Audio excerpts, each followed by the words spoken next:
Okay, I think it started recording.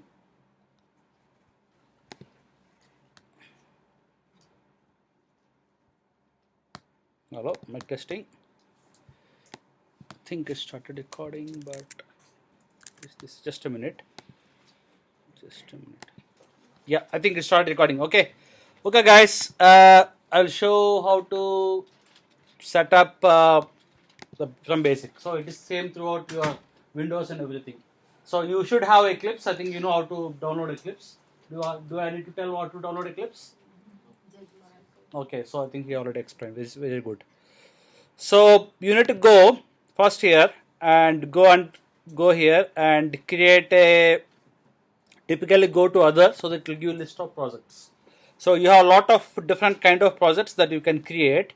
Right now create a general Java project. Okay, so general project which is very general. Right now we are not using anything else. Click on next. So give the project name. So I can give your name as Gems. Alright. So click on next, and so I don't have any references.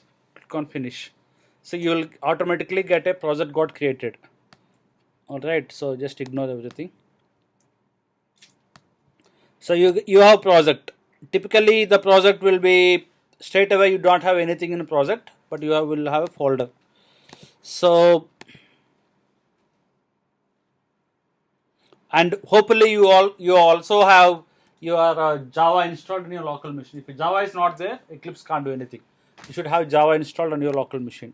All right. So, oh no, this one problem. I will close other project so that it will be very clear.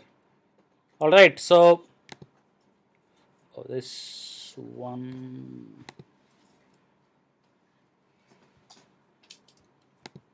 Okay guys, I think there's a little bit problem. I think I started in JavaScript mode. I'll do it again. Again, new Java project, sorry. I think it started JavaScript project. That's the reason why it is doing that. Okay. Gems new, something like that. Okay. So, and you should have Java 1.7 version. Okay, we're not using Java 1.6. 1.7 is the latest one. Alright. I mean, anyway, I'm recording in YouTube. You should get that in my videos. So click on that. So typically you should get something like this. So typically, because we only use JUnit for now, and JUnit is a part of your Eclipse inbuilt libraries. So if you click on libraries in that tab, either you can do that or you can do after creating a project, but you can do either way. So just go and finish it. You can see that there's a new project got created. In that project, you need to add, if you right click on that project on Windows or wherever it is, we have something called build path.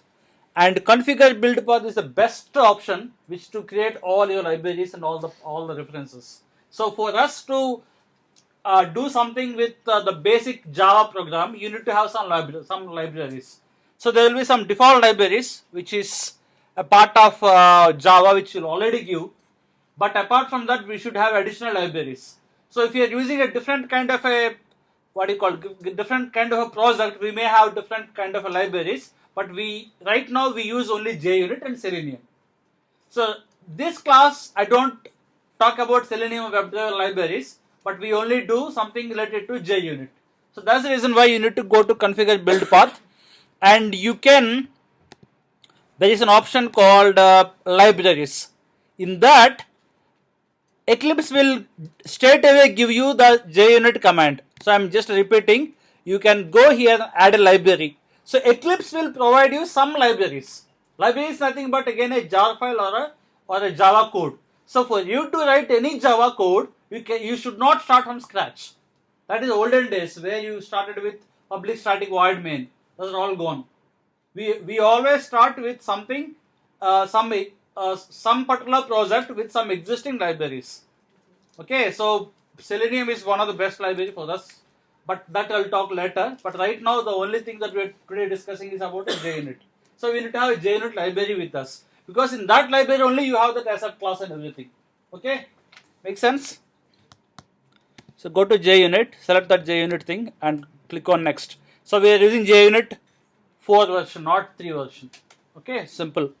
And click on finish. You'll get that here. That's it. So you have JUnit library added here. So typically what you have to do is you need to be very careful while exporting the Java code from here to here. So you need to see what is the name of your test case. So what is the name of my test case here? Untitled. Okay, so which is not making any sense. So what I will do, modify it as a good name. So give me a good name, like sample JUnit tests. Okay, and what you do, just copy that. You can copy and paste. You go here and create a new class with the name of the class name. I think you know, right? So what is that? Simple. Right? Finish it. So create a class with a name that is already there. Otherwise, we'll got a problem because the class name and the file name should be same in Java, but not in C#. Okay. So if you select on this, click on this. Okay. So you get this sample JUnit test. Save it. So right now we have a lot of references problem. Why? Because we don't have Selenium with us. First of all, anyway, delete the first line always. That doesn't make any sense. So all the stuff related to Selenium will be there. You just comment them for a moment. Okay. So and in next class I will tell about them. So for a moment, comment them. Okay. So comment them. Comment is nothing but /. Okay. Please practice that in the home. Okay. And this all you can comment it. Putting in YouTube anyway, but you can know such element is also a part of this one. Okay, and what else is there? Is there any other problems? No, right? So we had to get rid of all the Selenium stuff. So we only have JUnit stuff. So now you can see that. Where is our actual test case? This is the actual test case, right? So now you can see that this is the line which I am talking about. So this line consists of two things, which is the expected value, which is this, and the actual value. Let us assume for a moment that the actual value is something like this. So when you open your home page, you get the actual value of something like this login panel. Okay. So what should happen now? The test case should pass or fail. Interesting. Okay. See, and yeah, semicolon syntax.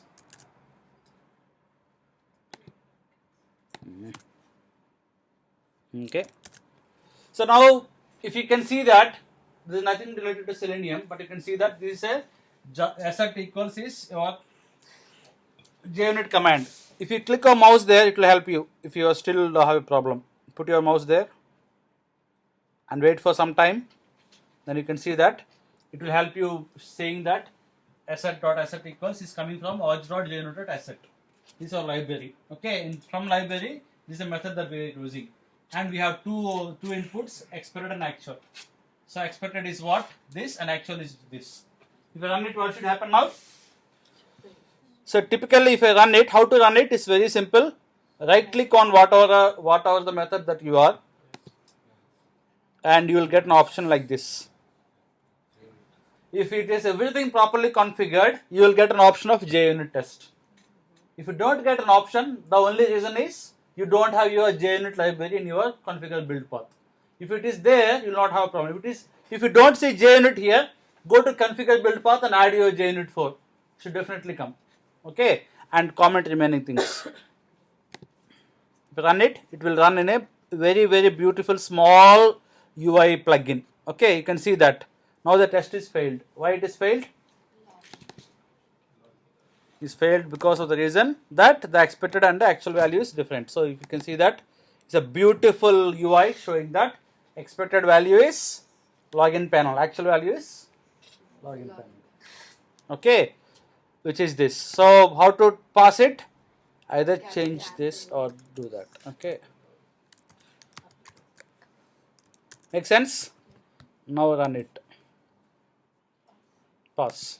Okay, it takes very less than milliseconds because you don't have any selenium in there. Once selenium comes, it will take some time to open browser and everything because we commented all the selenium stuff right now. So this is the way to do that. If just for practice purpose, let us complete the other thing. Assert dot. Either we can directly call like this. So actually, our class is this. So this is the biggest advantage of for Eclipse. Now you can see there are a lot of methods in assets, but we only consider about 3 type of methods. One is assert equals assert true. So type assert dot assert true. Okay, we have this, and you can see that Boolean condition. So typically, if I put false, what will happen? The test case will fail, right? Expecting a assert true and false, it should fail. See, failed. Okay, assertion error, saying that you are expecting true but you got false. If you got true here, make sense? Okay, if you have any doubt, ask me. Okay, I'm just assuming that you are understanding. Okay, assert true. So forget about assert same for a moment. Concentrate on these 2 things. And when you put selenium, what selenium will do is, if you can see that, get text. So the actual value which we get, maybe later on at some point, the actual value that we get is nothing but is nothing like this, but it will get the text of the element which is present at this particular point. Where is this? Here. So at the runtime, it will bring the text which is present here. It can be login panel, it can be admin panel, I don't know. It will get the text from here and put it into that expected field. So now Junit will compare these both things and fail or pass. Okay, so which is simple. So Selenium will do that. So that is more of a. So now Selenium is bringing the value, and as a Junit is comparing the value, ultimately giving us the result. So now right now in the code that you are seeing is only comparing the value, but giving the value will do that. We already are doing that in Selenium IDE here. If you convert that into HTML, you can go back. Say always make it HTML, and then you make it like this. Oh, everything is gone. Okay, that's fine. That's fine. That's fine.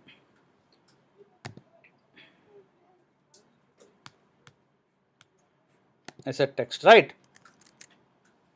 What is that? Okay. So that we are doing it. So internally this command is doing that. That's what you need to understand. Okay. So in Selenium ID is that, but that is converted into that. So that is the first thing. And the second thing is assert true. Assert true, for that let us take one more example. Element, we can put something like element present. So if I log in, I should see a button like login button. So I can put something like verify asserted element present, right? If you do this, see what will happen.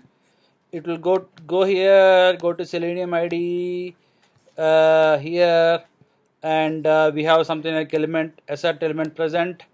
Okay, so if I make it into Java code into WebDriver, okay, so it will convert. So now you can see that it will give a assert true. Where is that assert true?